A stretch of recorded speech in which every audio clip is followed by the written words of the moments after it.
আসসালামু আলাইকুম বন্ধুরা। আমরা সাধারণত নাস্তা বা যে কোনো কিছু তৈরি করি বাচ্চাদের কথা মাথায় রেখে।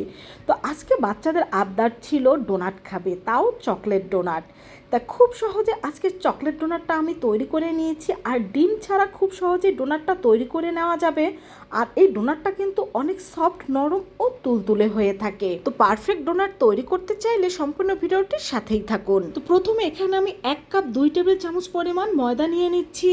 দিয়ে দিচ্ছি খুবই সামান্য একটু লবণ, আর দিয়ে দিব এখানে আমি হাফ চা চামচ ও 1 চিমটি পরিমাণ ইস্ট। এখন এগুলোকে আমি একসাথে মিশিয়ে নিচ্ছি, আর দিয়ে দিচ্ছি এখানে 2 টেবিল চামচ পরিমাণ চিনি।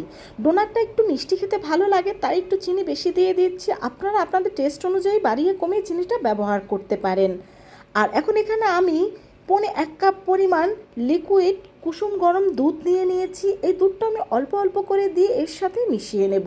এখানে কিন্তু সম্পূর্ণ দুধটা আমার লাগবে না, এখানে আমার হাফ কাপের মতো দুধ লাগবে। তো এখানে আমি ডোনাটের জন্য একটা ডো তৈরি করে নেব, আর এখানে দিয়ে দিচ্ছি আমি 1.5 টেবিল চামচ পরিমাণ রেগুলার সয়াবিন তেল। তো তেলটাকে ভালোভাবে এই ময়দার সাথে মিশিয়ে নিচ্ছি। বন্ধুরা, আমি ডোনাটটা ময়দা দিয়ে তৈরি করে নিচ্ছি, তোমরা চাইলে কিন্তু এখানে প্যাকেটের আটাটাও ব্যবহার করতে পারো। আর এই ডোটা কিন্তু একেবারে সফট নরম করে তৈরি করা যাবে না, কারণ এর মধ্যে যে চিনিটা রয়েছে এটা গলে অনেকটাই নরম হয়ে যাবে পরবর্তীতে। এটাকে এখন আমি 15 থেকে 20 মিনিটের জন্য রেস্টে রেখে দিয়েছি। তো 20 মিনিট পরে এটা দেখতেই পাচ্ছ ফুলে একেবারে ডাবলের চাইতেও বেশি হয়ে গিয়েছে। এখন এটাকে আমরা ভালোভাবে মেখে নেব এবং এর ভেতর থেকে বাতাসটা ভালোভাবে বের করে নেব। আর ডোনাট তৈরি করার ক্ষেত্রে কিন্তু এই ডোটা ভালোভাবে অনেক সময় নিয়ে মেখে নিতে হয়। তো আমার ডোটা কিন্তু একেবারে ভালোভাবে মেখে নেওয়া হয়ে গিয়েছে।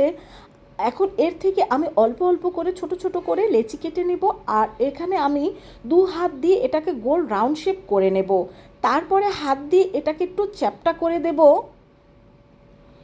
তো রাউন্ড শেপ করার পর আমি হাত দিয়ে এভাবে করে চ্যাপ্টা করে নিচ্ছি, আর এইভাবে করে একটা একটা করে আমরা ডোনাটের শেপে এগুলোকে তৈরি করে নেব। বন্ধুরা, তোমরা চাইলে কিন্তু সম্পূর্ণটা দিয়ে একটা রুটি তৈরি করে সেখান থেকে কোনো কুকি কাটার দিয়ে এটাকে এভাবে গোল করে কেটে নিতে পারো, তবে আমার কাছে এটাই বেশি সহজ মনে হয়, তাই আমি এভাবে করে এটাকে তৈরি করে নিচ্ছি। তো সবগুলো এইভাবে করে তৈরি করে নিয়েছি।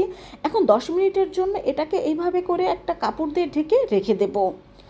তো 10 মিনিট পরে কিন্তু এটা অনেক ফুলে উঠেছে, দেখতেই পাচ্ছ। এখন এখানে আমি একটা নিয়েছি নজেল। এই নজেল দিয়ে আমি এর মাঝ বরাবর এইভাবে করে কেটে নেব।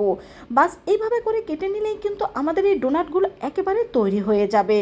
এখানে আপনাদের কাছে নজেল না থাকলে সেক্ষেত্রে কোনো কুকি কাটার অথবা হাতের আঙুল দিয়েও কিন্তু এর মাঝ বরাবর আপনারা ছিদ্রগুলো করে নিতে পারেন। তো একটা আঙুল দিয়ে আমি এটাকে আপনাদের তৈরি করে দেখিয়ে দিচ্ছি। দেখুন, আঙুল দিয়ে এইভাবে করে নিলেই কিন্তু ডোনাটটা একেবারে তৈরি হয়ে যাবে। তো এখানে আমাদের সবগুলো ডোনাট পারফেক্টভাবে একেবারে তৈরি হয়ে গিয়েছে। এখন এগুলোকে আমরা ভেজে নেব। তো চুলায় আমি তেল গরম দিয়ে দিয়েছি, এখন এর মধ্যে একটা একটা করে ডোনাট দিয়ে দেব। আর এই ডোনাটটা কিন্তু ভাজার সময় তেলটা কুসুম গরম হলেই ডোনাটগুলো দিয়ে দিতে হবে, আর ডোনাটগুলো মিডিয়াম টু লো হিটে দিয়ে দিতে হবে।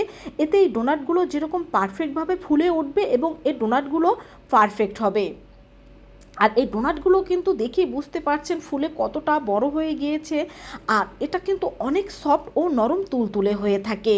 তো আমাদের ডোনাট কিন্তু ভাজা হয়ে গিয়েছে। এখন এখান থেকে আমি একটা একটা করে ডোনাট তুলে নিচ্ছি। তো বন্ধুরা, দেখেই নিলে কত সহজভাবে এই ডোনাটগুলো তৈরি করে নেওয়া যায়।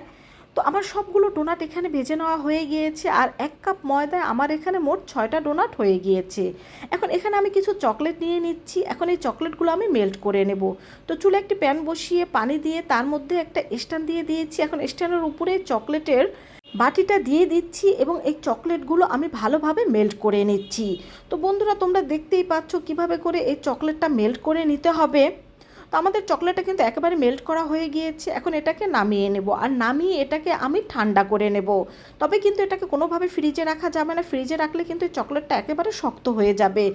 এখন একটা একটা ডোনাট নিয়ে আমরা এইভাবে চকলেট লাগিয়ে নেব। আর আপনারা যদি একটু নরম টাইপের চকলেট খেতে চান সেক্ষেত্রে এখানে 1 টেবিল চামচ পরিমাণ হুইপ ক্রিম মিশিয়ে নিতে পারেন। এখন দিয়ে দিচ্ছি এখানে আমি কিছু সুইট বল।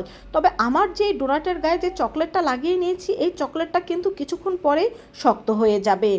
তো এটাকে আমি এখন কিছুক্ষণের জন্য 10 মিনিটের জন্য নর্মাল ফ্রিজে রেখে দেবো। আমাদের ডোনাটগুলো কিন্তু একেবারে তৈরি হয়ে গিয়েছে। 10 মিনিট পরে ফ্রিজ থেকে আমি বের করে নিচ্ছি, আর এর মধ্যে আমাদের এই চকলেটগুলো কিন্তু একেবারে শক্ত হয়ে গিয়েছে। দেখুন হাতের সাথে কিন্তু কোনোভাবেই লাগছে না। একটা ডোনাট আমি আপনাদের দেখিয়ে দিচ্ছি যে কতটা সফট, নরম, তুলতুলে হয়েছে আমাদের এই ডোনাটগুলো। তো বন্ধুরা, তোমরাও যদি এই রেসিপি ফলো করে বাসার ডোনাটটা তৈরি করো, দেখবে তোমাদের ডোনাটটাও পারফেক্ট হবে। তো ভালো লাগলে কমেন্ট করে জানাবে, বন্ধুদের সাথে শেয়ার করবে, আমার পেজটা ফলো করে রাখবে এবং চ্যানেলটা সাবস্ক্রাইব করে রাখবে। আল্লাহ হাফেজ।